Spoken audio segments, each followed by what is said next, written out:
जय श्री कृष्णा दोस्तों, स्वागत है आपका अपने YouTube चैनल एम फिजिक्स पर।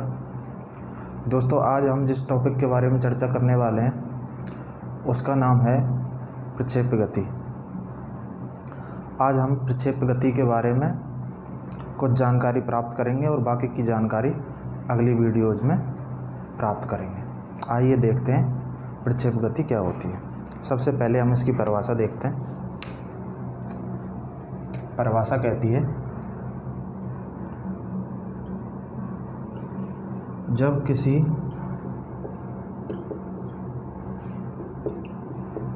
पिंड या कण को पृथ्वी के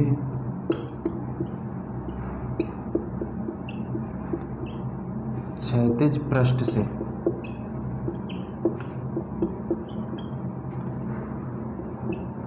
किसी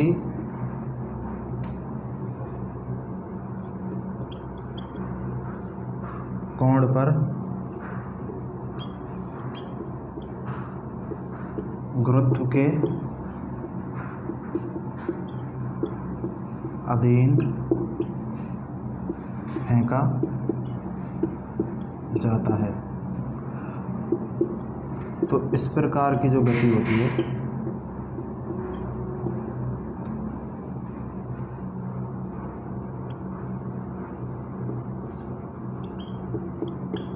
प्रक्षेप्य गति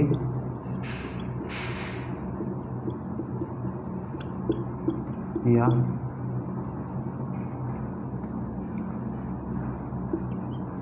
प्रोजेक्टाइल मोशन कहते हैं।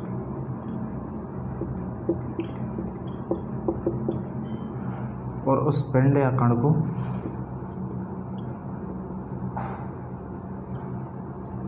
हम कहते हैं प्रक्षेप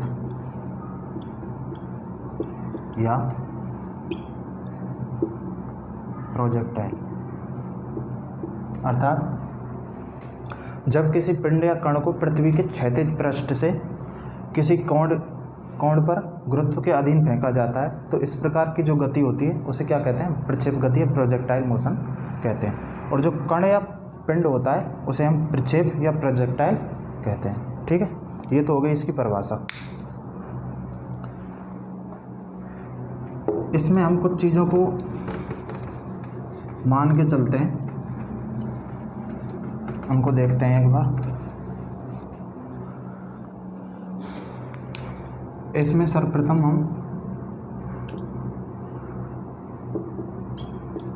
वायु का प्रतिरोध,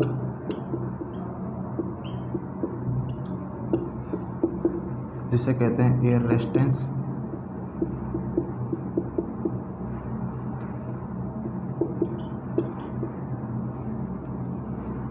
इसे नेग्लिजिबल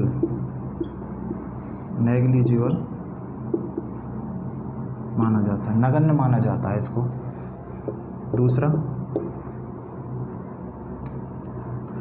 पृथ्वी की वक्रता त्रिज्या या पृथ्वी का जो वक्रता है उसको हम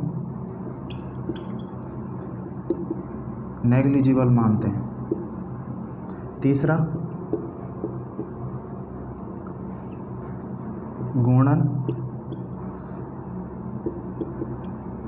गति या रोटेशन स्पीड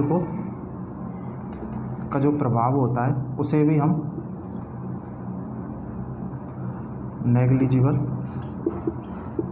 मानते हैं। वायु के प्रतिरोध को नगण्य मानते हैं, पृथ्वी की वक्रता को नगण्य मानते हैं और पृथ्वी के घूर्णन के प्रभाव को भी नगण्य माना जाता है। और एक और चीज़ होती है जिसे कहते हैं हम जी, गुरुत्वीय त्वरण। इसका मान प्रत्येक स्थान पर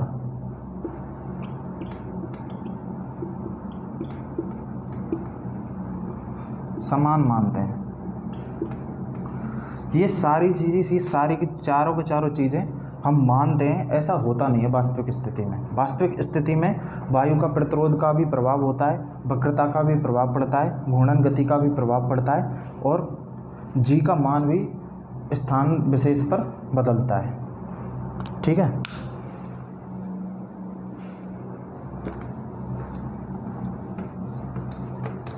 तो मैंने आपको प्रक्षेप गति के बारे में दो चीज़ें बताई।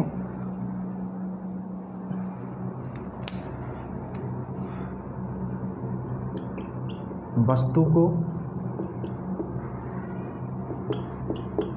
पहली वस्तु को किसी कोण पर फेंका जाएगा ऊपर की ओर,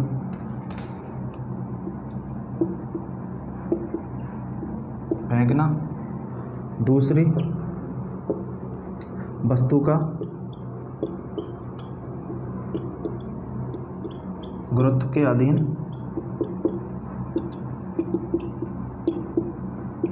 गति करना।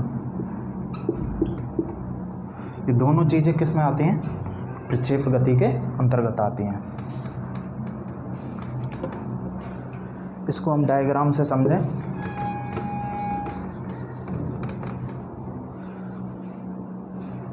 सामान्यतः हम एक डायग्राम देखते हैं। इसमें कोई वस्तु है, उसको फेंका और वस्तु का पथ कुछ इस प्रकार का बनता है, ठीक है। इसको हम क्षैतिज मानते हैं, एक्स अक्ष, इसे ऊर्ध्वाधर या वर्टिकल, और माना वस्तु को हमने u वेग से फेंका था और क्षैतिज और इसके बीच कोण था थीटा। अब यहाँ पे प्रक्षेप गति द्विविमीय गति का उदाहरण होती है। द्विविमीय गति का उदाहरण होती है तो इसका मतलब है जो वस्तु है वो दो विमाओं में गति करेगी। एक तो यहाँ पे एक्स अक्ष में कर रही है, दूसरी ऊपर की तरफ वर्टिकल साइड वाई अक्ष की तरफ गति कर रही है, ठीक है।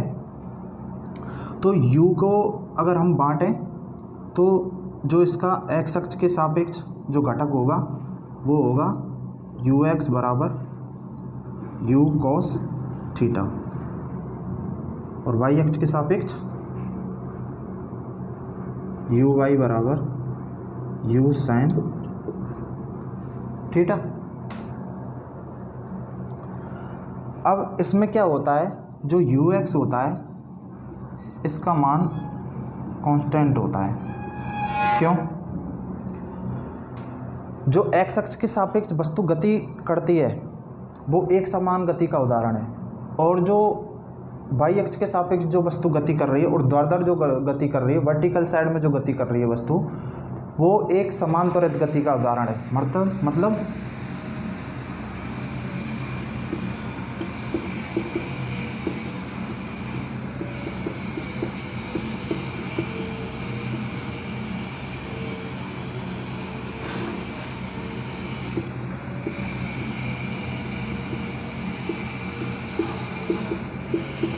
इसका मतलब क्या है, एक समान गति है तो ux का मान जो होगा वो कांस्टेंट होगा, वो परिवर्तित नहीं होगा। अगर वेग का मान परिवर्तित नहीं होगा तो इस दिशा में त्वरण का मान क्या हो जाएगा? 0, अर्थात ax बराबर हो जाएगा 0, ठीक है। एक समान त्वरित गति है, इसमें वेग का मान परिवर्तित होगा, और इसमें जो त्वरण का मान होगा वो होगा -g। -g क्यों होगा?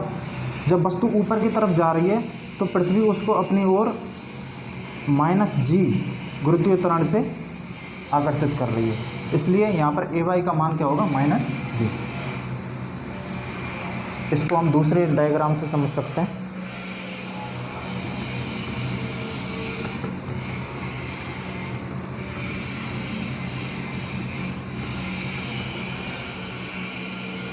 मैं एक लाइन में इसको बोलूं,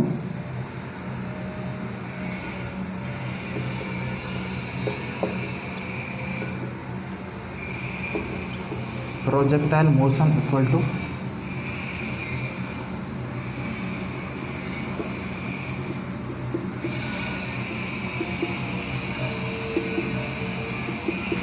horizontal motion plus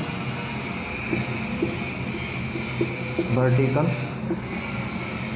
motion. Horizontal X अक्ष की तरफ, वर्टिकल वाई अक्ष की तरफ। ये होती है एक समान गति अर्थात यूनिफॉर्म मोशन। दूसरा ये होती है यूनिफॉर्म एक्सीलरेशन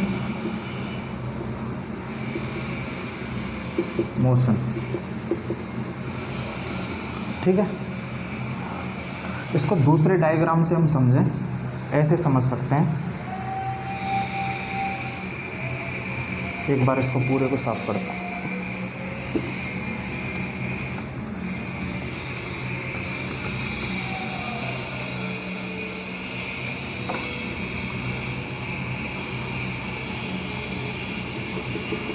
माना कि ये वस्तु का पथ है,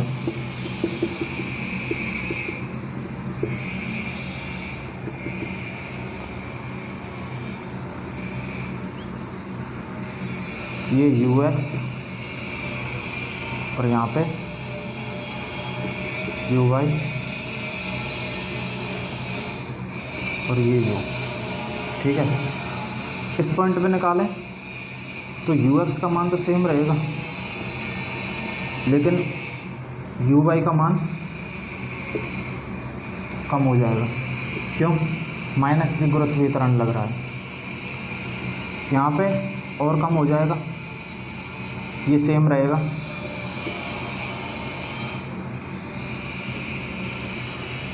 और यहाँ पे कहाँ हाईएस्ट पॉइंट पर, मैक्सिमम हाइट पर या एच मैक्स पर जो uy होगा उसका मान हो जाएगा 0, और जो ux होगा उसका मान रहेगा समान। फिर क्या हो रहा है यहाँ पे, प्रारंभ में जो मान था uy का, फिर वो घटा, फिर घटा, और आते आते हाईएस्ट पॉइंट पर उसका मान हो गया 0। अब यहाँ से क्या होगा, एक बार 0 हो गया, अब ये धीरे धीरे बढ़ेगा, ये सेम रहेगा ux, लेकिन अब इसकी दिशा विपरीत हो जाएगी। यहाँ uy था तो यहाँ पर माइनस uy हो जाएगा, ये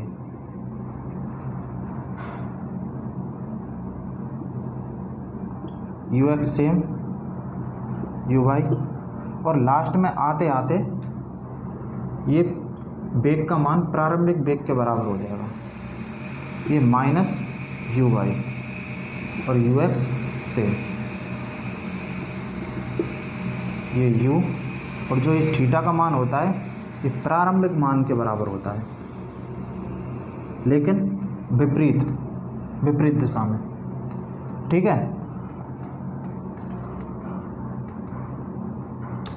तो क्या चीज़ देख रहे हैं हम, ux का मान सेम रह रहा है प्रत्येक स्थान पर कोई सी भी जगह, लेकिन uy का जो मान है वो परिवर्तित हो रहा है। पहले उसका मान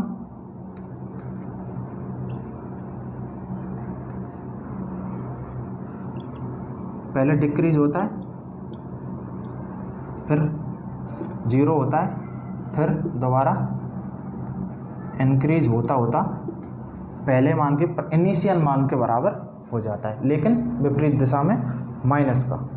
ठीक है,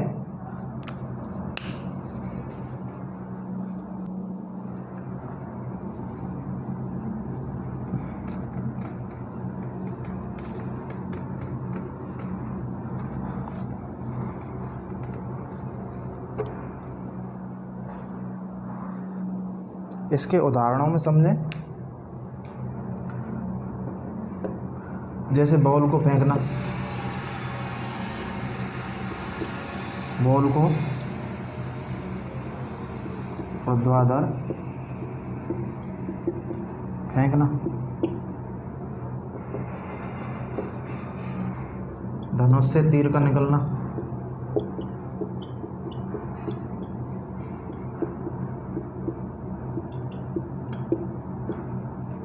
तीसरा बंदूक से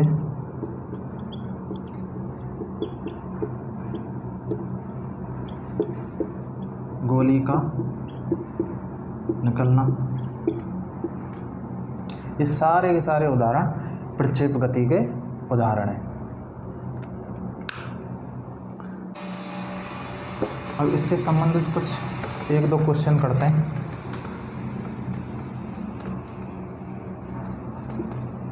पूछ रहा है the speed of A projection at its maximum height is half of its initial speed, the angle of projection is, मतलब जो उसकी मैक्सिमम हाइट पे जो स्पीड है वो प्रारंभिक स्पीड का आधा है, तो एंगल ऑफ प्रोजेक्शन मतलब किस कोण पर उस वस्तु को फेंका गया है उसका मान क्या है।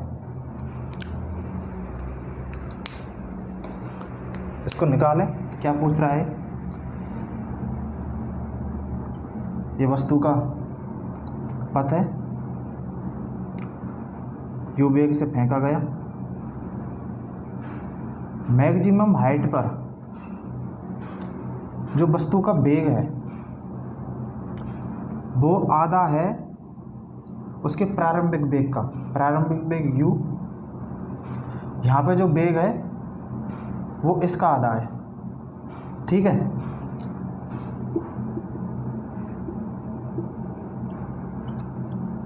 मैंने आपको बताया था एच मैक्स पर, एच हाईएस्ट पॉइंट पर जो बी वाई होता है, यू वाई होता है, वो हो जाता है 0।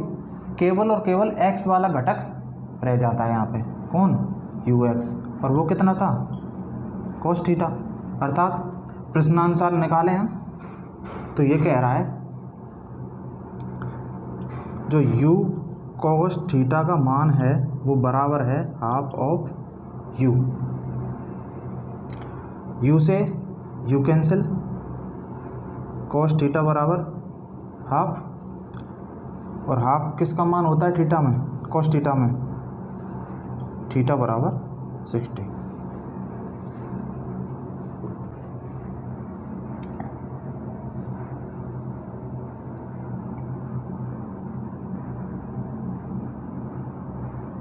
सेकंड क्वेश्चन में क्या है, प्रारंभिक वेग का मान दे रखा है बिंदु ए पर,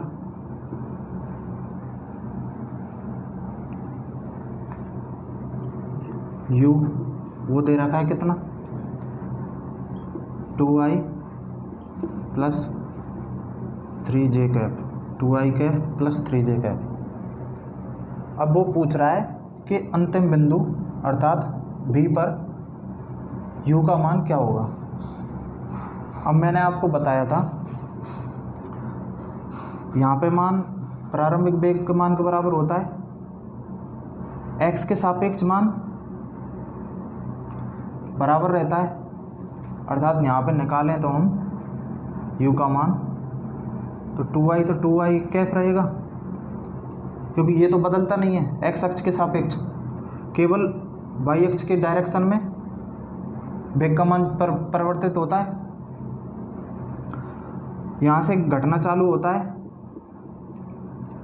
मैक्सिमम पॉइंट पर 0 हो जाता है, फिर विपरीत दिशा में बढ़ने लगता है माइनस में। इस दिशा में ये 2i है, 2i कैप है, y दिशा में ये 3j कैप है, प्रारंभ में यहाँ y दिशा में 3j कैप है, 3j कैप यहाँ से घटता घटता 0 हो गया, फिर माइनस प्लस होता हुआ धीरे धीरे धीरे धीरे 3j कैप के बराबर हो जाएगा। लेकिन कैसा,